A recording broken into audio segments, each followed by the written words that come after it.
여러분 안녕하세요. 반갑습니다. 자, 오늘은 잠시 공부해 볼 만한 좋은 주제인 것 같아서 제가 바른 믿음의 글도 쓴 것인데 또 이렇게 영상으로도 강의하는 게 좋을 것 같아 가지고 영상을 하나 짧게 만듭니다. 어떤 분이 저한테 이렇게 비아냥거렸어요. 도대체 어느 교회가 어느 목사나 신학자가 율법을 지킴으로써 구원을 얻거나 유지할 수 있다는 주장을 하는지 심히 궁금하군요. 그런 자가 미국에는 많은가 봅니다.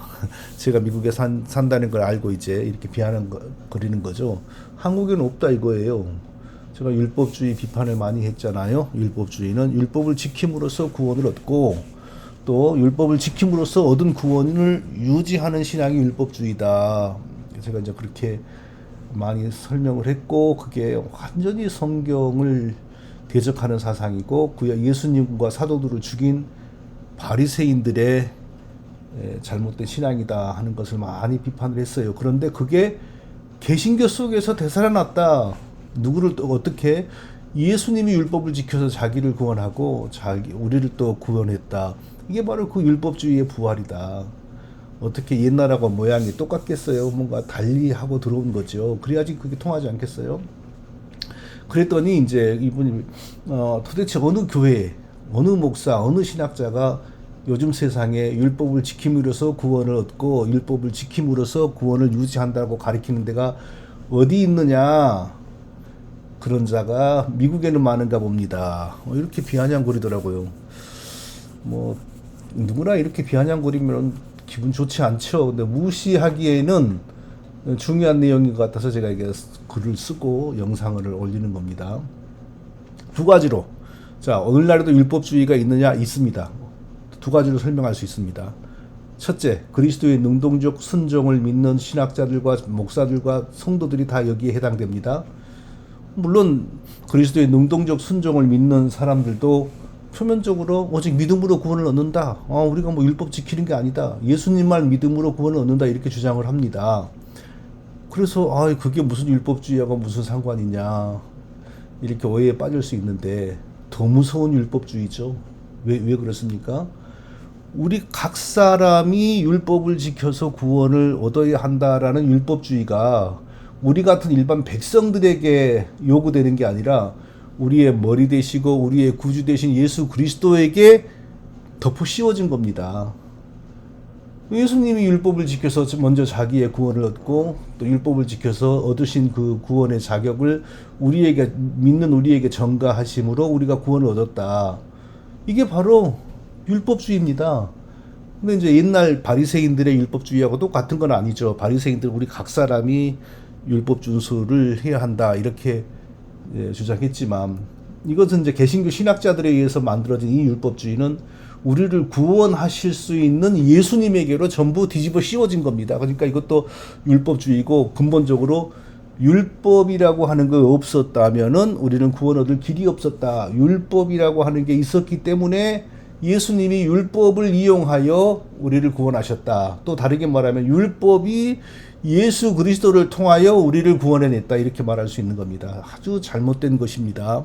이것은 우리가 용납할 수 있는 것이 아닙니다. 이것을 이렇게 설명을 하는데도 끝까지 우기고 고집하는 사람들은 두 가지죠. 첫째, 하나님께서 그 눈을 어둡게 하셔서 진리의 말씀을 보지 못하고 이해하지 못하게 하는 거거나 아니면 그 구원받지 못하여서 구원이 뭔지를 알지 못하는 사람이겠죠. 자, 두 번째. 자, 그러면은 율법주의가 이제 현대교회에서 더 광범위하게 어떤 모습으로 자리를 잡고 있느냐. 믿음으로 구원이 시작이 되고 그리스도를 믿음으로 구원이 시작이 되고 그리고 그리스도를 믿음으로 시작된 구원을 가지고 난 이후에 힘써 하나님을 사랑하고 힘써 이웃을 사랑하고 선행을 통하여 믿음을 증명하고 완전한 순종으로 하나님의 자녀로서의 삶의 본이 되고 그리고 또 거룩한 삶으로 구원을 완성하고 그렇게 하다가 실패하면 시작된 구원이 없어져서 땅에 떨어져 버린다. 지옥에 떨어져 버린다. 이게 바로 또 율법주의입니다. 감리교회 성결교회, 로마교회 이런 데서 이걸 공식적으로 가르치죠. 그리고 장로교회 안에서는 비공식 장로교회 공식 입장은 절대 아닙니다. 그런데 거기 안에 속에 잘못된 그 생각에 빠져 있는 목회자들도 이런 걸 가르치는 경우가 적지 않습니다. 자, 이게 왜 그러면은 자, 완전한 성화, 완전한 회개, 완전한 사랑, 완전한 또 뭐죠? 하나님 사랑, 이웃 사랑으로 우리가 우리의 구원을 완성해야 된다. 이게 왜 율법을 지킴으로 구원을 얻고 율법을 지킴으로 구원을 유지한다라는 것과 연관이 있느냐? 자, 그것을 설명하겠습니다. 제가 지금부터. 구약의 율법은 크게 세 종류로 구분됩니다. 첫째 의식법, 둘째 시민법, 셋째 도덕법입니다. 의식법은 제사, 또 성전, 성막, 할례, 안식일, 각종의 절기들과 관련된 율법입니다. 이걸 의식법이라고 합니다. 뭐 다르게 말하면 또 제사법이라고도 하고요. 예. 시민법은 뭐죠? 이스라엘의 사회 질서를 유지하기 위한 일종의 형법입니다. 뭐 살인한 자는 이렇게 처벌한다. 도둑질한 자는 이렇게 처벌한다. 또 뭐 민법도 있죠. 소가 소를 받아 죽였을 때 죽은 소는 어떻게 나누고 산 소는 뭐 어떻게 한다. 소가 다른 소를 받아 죽이는 버릇이 있는 것을 알면서도 방치하여 또 죽일 때는 어떻게 그 주인이 페널티를 받는다. 이게 시민법이죠. 사회의 질서를 유지하는 거죠. 세 번째 게 도덕법이 있는데요. 도덕법. 율법 안에 그러니까 크게 나누면 의식법, 시민법, 도덕법으로 나누어진다 이겁니다. 도덕법은 하나님 백성의 삶의 자세, 삶의 정신, 하나님과 인간의 관계, 또 인간과 이웃, 다른 사람과의 관계에 관한 도덕적인 기준, 도덕적인 자세, 하나님 백성의 자세를 규정하는 법입니다. 뭐 구약에 보면 예를 들면 하나님의 이름을 망령되이 일컫지 마라. 하나님 믿으면서도 하나님의 이름을 망령되이 일컫는 것은 하나님 백성의 자세가 아니죠. 내 이웃의 뭐 아내나 뭐 노비나 뭐 재산을 탐하지 말라. 가서 무슨 일을 안 해도 마음속으로 이게 탐하는 거, 이거 마음의 자세 문제잖아요. 하나님 백성의 마음의 자세. 이게 바로 도덕법입니다. 또 뭐 하여튼 하나님 백성과 다른 백성들 사이, 또 하나님과 하나님 백성 사이에 이루어져야 할 마음의 자세, 아주 기본적인 정신, 이게 바로 도덕법입니다. 이 도덕법의 특징은 겉으로 드러나는 행위뿐만 아니라 내면의 생각, 마음에까지 적용된다는 거죠. 그리고 이것은 십자가 이후에도 계속 유효합니다. 의식법, 뭐 예를 들면 제사에 관한 법, 안식일에 관한 법, 이런 것은 그리스도의 십자가로 그 제사나 안식일이 다 성취되고 철폐됐으니까 더 이상 존재할 이유가 없죠. 시민법은 근대 국가들이 다 자체적인 형법, 민법, 뭐 상법 이런 법을 제정해서 운영을 합니다. 그런데 뭐 견해에 따라 다르지만 하나님의 율법에 영향을 받았다는, 그러니까 각 국가들이 가지고 있는 그 법 체계, 이것이 하나님의 율법에 영향을 받았다라는 견해가 우세하죠. 또 뭐 그것과 무관하다 하는 사람도 있지만, 예. 그러니까 의식법 더 이상 없습니다. 시민법 더 이상 없습니다.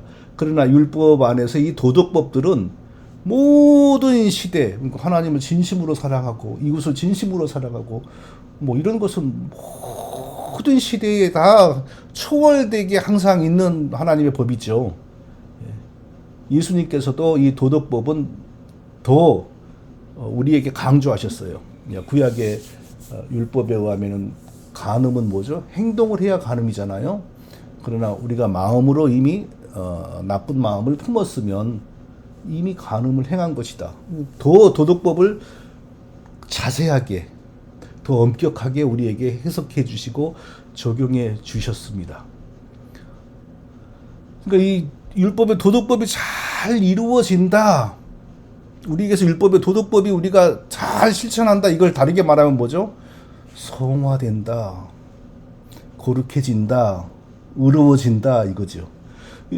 도덕법이 전혀 우리에게서 율법의 도덕법이 우리에게서 전혀 이루어지지 않으면 뭐죠? 무늬만 크리스찬, 무늬만 목사, 무늬만 성도 이렇게 되는 거죠. 자, 이분이 저에게 어떻게 비아냥거렸습니까? 도대체 어느 교회가, 어느 목사가, 어느 신학자가 율법을 지킴으로써 구원을 얻거나 유지할 수 있다고 주장을 하는지 심히 궁금하군요. 그런 자가 미국에는 많은가 봅니다. 이렇게 나를 조롱을 했어요. 아니, 미국에만 있습니까? 이게 한국에도 있고, 이게 뭐예요? 감리교회 구원론이 이겁니다. 바로 성결교회 구원론이 이겁니다. 로마교회 구원론이 이겁니다. 단지 용어가 다른 거예요. 용어가 달라. 자, 완전히 성화된 삶으로 구원을 완성한다 그러잖아요. 감리교가. 그 성화된 삶을 살지 못하면 지옥에 떨어진다 그러잖아요. 성화된 삶이라는 용어는 구약에는 없는 용어인데 내용은 같아요. 도덕법이 우리의 인격과 삶 속에서 다 이루어지는 것이 완전한 성화입니다. 완전한 사랑의 실천, 회개, 완전한 회개, 전부 하나님의 도덕법이 우리의 인격과 삶에서 다 구현되는 것이 완전한 회개요, 완전한 사랑의 실천이요, 완전한 하나님 사랑이요, 완전한 이웃 사랑이요, 완전한 성화인 겁니다. 그리고 근본적으로 이것을 또 어디까지 거슬러 올라갈 수 있냐 하면요. 이것을 이런 율법을 주장하는 사람들은 그러니까 그리스도의 능동적 순종 또 웨스트민스터 신앙 고백이 주장하는 행위 언약 이런 걸 주장하는 사람들은 어디까지 올라가냐 하면요. 하나님이 아담을 만들 때 이미 하나님이 이 도덕법을 아담에게 주셨다. 아담이 이 도덕법을 잘 실천하여 불완전한 자기 존재를 극복하여 자기의 구원을 완성하게 만들었다. 이렇게 주장을 해요. 하나님이 아담을 완전하게 창조하지 않았고 불안정하게 중립적으로 악하지도 않고 선하지도 않고 중립적으로 미완성으로 지었고 도덕법을 그러니까 율법을 어떻게 아담에게 주었냐? 자연 속에 심어서 창조와 함께 자연 속에 심어서 아담에게 전달을 했다. 아주 그럴싸하잖아요. 근데 그거 전부 심한 말로 이단 사상이죠. 뭐 자연 속에 무슨 구원을 주는 율법이 어디가 있습니까? 그거 자기들이 만들어낸 거예요. 로마 교회 사상에서 종교 개혁을 했지만 아직도 그때를 다 못 벗어난 난 신학자들이 만든 겁니다. 그거요. 아담이 그 도덕법을 완전하게 실천하지 못하여 영생을 얻지 못했습니다. 하나님께서 예수 그리스도를 통하여 우리 아담과 우리를 다 구원해 내시기 위하여 어떻게 하셨냐? 그 도덕법, 자연을 통하여 아담에게 주어진 그 도덕법을 문자로 기록해 주셨습니다. 언제? 모세 때. 무엇으로? 십계명으로. 그러니까 오늘날 완전한 순종, 변화된 삶, 거룩한 성화, 완전한 사랑의 실천, 완전한 회개 이러고 이것을 간단히 말하면 십계명의 삶이 완전하게 이루어지는 겁니다. 이게. 그러니까 이것을 통하여 예수를 믿을 때 시작된 구원이 완성되어서 우리가 천국에 간다. 이게 바로 율법주의예요. 그러니까 이것을 모르고 오늘날 율법이란 용어를 안 쓰고 율법을 다 지키고 이루어서 구원을 완성한다. 이런 용어는 잘 안 쓰거든요. 어떤 이런 그리스도를 믿으면 완전히 율법을 준수하신 그리스도를 믿으면 율법을 다 지킨 것으로 간주한다. 이런 말은 종종 해요. 근데 이게 뭐 신학자들의 책 속에나 있죠. 그런데 목회 현장, 교회 현장에서는 그런 말을 안 쓰고 순종으로, 사랑으로, 성화로, 회개로 구원을 완성한다. 이러잖아요. 크게 용어가 다르고 표현이 다르지 그게 바로 율법주의 구원입니다. 율법의 도덕법들이 완전하게 우리에게서 다 실현되는 상태를 완전한 성화, 완전한 사랑의 실천, 이웃사랑, 하나님 사랑 이렇게 말을 하는 겁니다. 이걸 어디서 공식적으로 가르친다고요? 알미니안주의, 펠라기안주의, 로마교회, 감리교회, 성결교회 이게 이런 데서 공식적으로 가르치는 거죠. 자, 오늘 잠시 공부를 했는데 이게 중요한 공부입니다. 오늘날 아무도 어디에서도 율법을 지킴으로 구원을 유지한다 이런 말을 안 써요. 사랑으로, 순종으로, 회개로, 성화로 구원을 완성한다 이런 말을 써요. 근데 그런 말도 잘 안 써요. 이게 벌써 이상하잖아요. 그 성경이 가르치는 내용이 아니니까. 감리교 목회자들에게 그러면은 그렇게 하지 못하면 어떻게 됩니까? 지옥에 떨어진다 이게 정답이거든요. 자기들 세계에서. 근데 그런 말을 밖으로 입으로 못 내요. 자기들 생각이 이상하니까. 그러나 자기들의 원래 교리는 그래요. 로마 교회, 감리교회, 성결교회, 알미니안 교회 원래 그래요. 자기들 교리가. 그런데 자기들이 생각하기도 예수 믿고도 완전히 성화되지 않으면은 완전히 뭐 사랑을 실천하지 않고 완전히 회개하지 않으면 지옥에 떨어진다. 좀 이상하거든요. 그러니까 얼버무려요. 말을 끝까지 안 해요. 자, 이게 바로 구약의 율법 안에 도덕법들이 다 이루어진 상태를 의미하는 현대적인 표현이다 하는 사실을 꼭 기억하시기 바랍니다. 자, 다음에 또 뵙도록 하겠습니다.